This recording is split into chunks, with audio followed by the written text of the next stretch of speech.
Okay, Dr. RJB here, and I wanted to talk about a subject that's maybe a little controversial for some of us. Um, the uh, the idea of edible insects. Um, Now, I've made some mention in a previous video about the fact that insects have a benefit as far as the environment.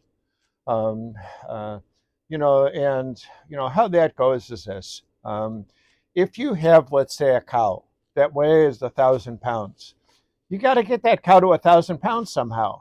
Um, and to do that, you're feeding it a whole bunch of corn, whole bunch of soybean, and um, whenever the cow eats that, he doesn't use that material 100% to make his muscles.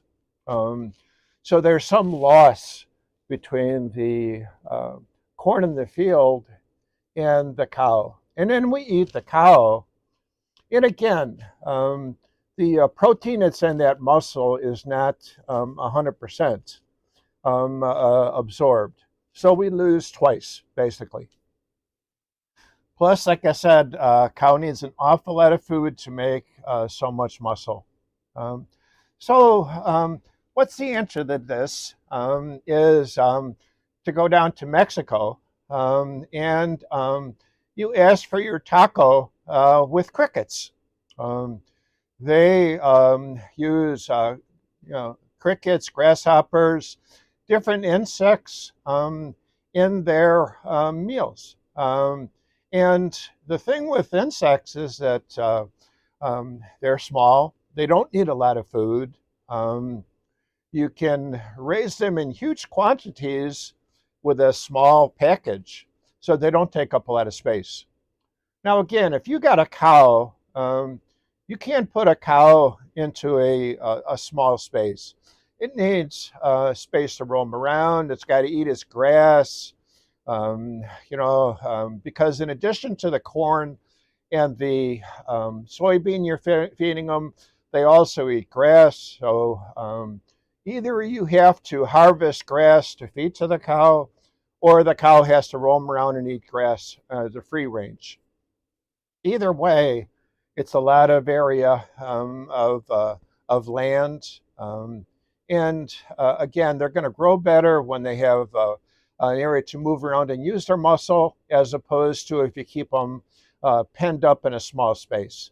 Um, when we're talking about veal, it's actually that's what they do. They put a small calf in a small crate and don't allow it to move, and then they feed it so that its muscles develop in a different fashion because of the lack of exercise. Um, so uh, the insects, like I said, they don't require a lot of room. You can raise a whole bunch of them in a small space.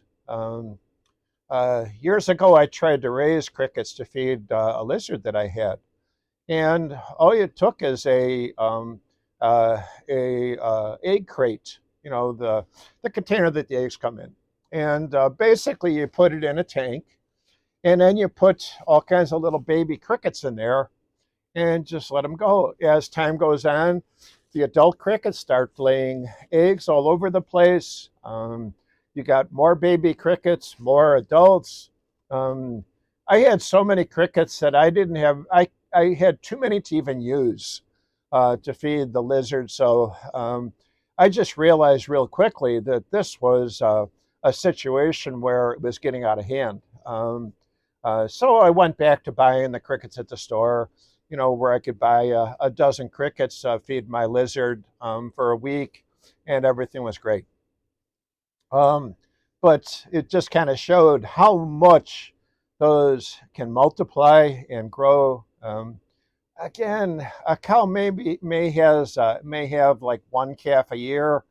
You're not talking about a great bit of production. Um, but these insects can multiply so quickly, it's unreal. Um, that's the thing. You got a large production of protein containing insects.